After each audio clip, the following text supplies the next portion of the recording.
Gaming on a USB stick. How fascinating does that sound? Well, some of our viewers may recall Dmitry taking a crack at it about a year ago, and from his conclusion it was fairly evident that it was a pretty playable experience, although he did experience some random freezes with CSGO. That is still a question, but other titles were flawless. If you missed out on the video, we'll leave a link down below. Now, I consider gaming off a USB drive to be a luxury, just like Dmitry, and the reason is pretty straightforward. If you happen to game on multiple systems, having your entire game library within a portable media like this, or portable solution like this, is pretty awesome. Although there are a few caveats to understand before jumping into this bandwagon. So let's discuss about that along with alternative solutions right after this. Cooler Master is hosting an exciting Overwatch tournament with a $40,000 prize pool that will go towards one high school robotics team. You can watch live on Twitch or visit the esports arena downtown Santa Ana for free. More info at coolermasterinvitational.com. Alright, one of the things to consider before transferring your entire game library to a USB flash drive is 1. The price per gigabyte on USB flash drives are still at an all-time high, especially for high-performance USB 3.0 drives. Take this Kingston Ultimate GT 1TB USB 3.1 Gen 1 drive. At $1,000, I'd be much better off building a gaming PC sporting a hard drive with the same capacity. 2.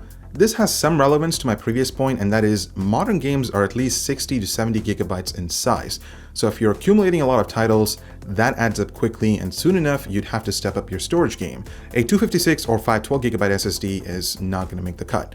I'd say 1 terabyte would be a sweet spot for gamers to offload their existing library, plus 3.5-inch hard drives are relatively inexpensive today. But what if you're willing to game off an external hard drive with the same capacity?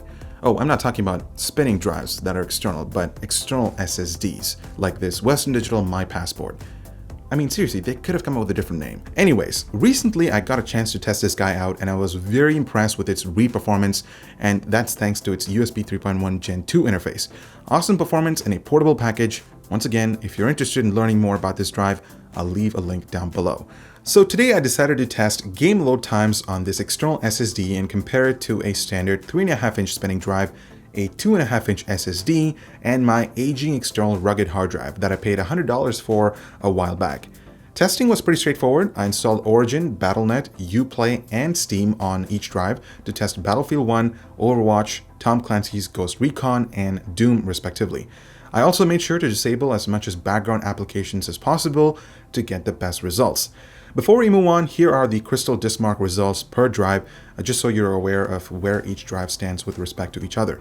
Alright, our first test involves Battlefield 1, with the first step being to start up the game, and as you can see, the WD external SSD aligns right in line with my Neutron XTI local SSD, with both completing the task in about 34 seconds. The other two drives were not that far apart either, with the WD Blue drive taking 7 seconds longer and the external shockproof drive taking 1 more second.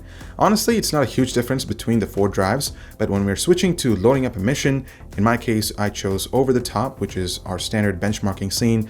The load up times were quite significant, at least when comparing the SSDs and the spinning drives, and that's not surprising. But what surprised me was the load time on the WD SSD. It just took 4 seconds longer than the Corsair SSD, but also gaming on it was flawless. I did not experience any stutters or random crashes. Even multiplayer worked perfectly, and I was focused on the gameplay without having to worry about unnecessary hiccups and such. So that was awesome. Next, I fired up Overwatch, which isn't a highly demanding title because the overall size of the game is about 10 gigabytes, and the results between the 4 drives were a lot closer than I thought.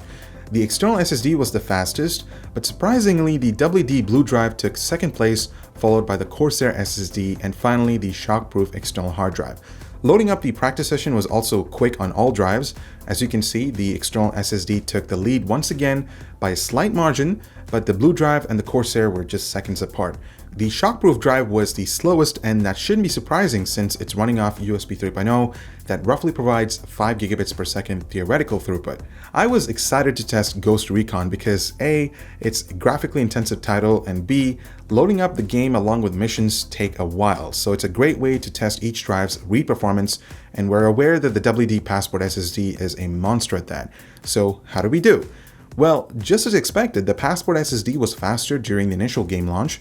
Loading to the main menu took about 48 seconds, but the Corsair SSD was almost neck to neck to that timing, taking just a second longer.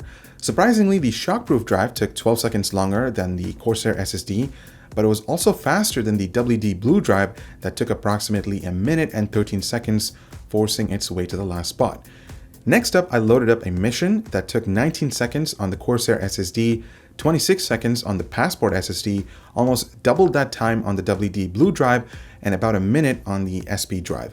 I need to point out that Uplay took a lot longer to discover the game files on the Shockproof drive, so be aware of that. But gaming on all 4 of them were flawless, no stutters or crashes, and that's a thumbs up. My last test was to load up Steam and test out Doom, which again is an enormous title that's also graphically intensive. As expected, Steam took its time installing on the SP drive compared to the rest that completed that task in seconds. Loading up the game was the fastest on the Passport SSD, followed by the Corsair SSD and the WD Blue drive, but check out the SP drive. It took 3 minutes to launch the game, which is a significant difference between the other 3 drives, but loading up a mission was fairly faster on all 4 drives as you see here. Gaming on it was also flawless, so again, very playable experience, no stutters, no crashes, which is awesome. So what can we take away from this video? Well, I wouldn't recommend you to go out there and spend $360 on my Passport SSD just for faster load times, because that would be money not well spent. As you saw from the charts, the 2.5-inch solid-state drive performed very closely to the WD drive, and in some cases, the standard 3.5-inch hard drive performed very well. I would say it was about 10 to 20 seconds slower than the SSDs, which wasn't still not too bad, but again, very respectable. I think that the Passport SSD had the benefit of the newer USB 3.1 Gen 2 interface compared to SATA 6 or even USB 3.1 Gen 1, which is just USB 3.0. That being said, drive speeds didn't really affect frame rates within games, and I validated that.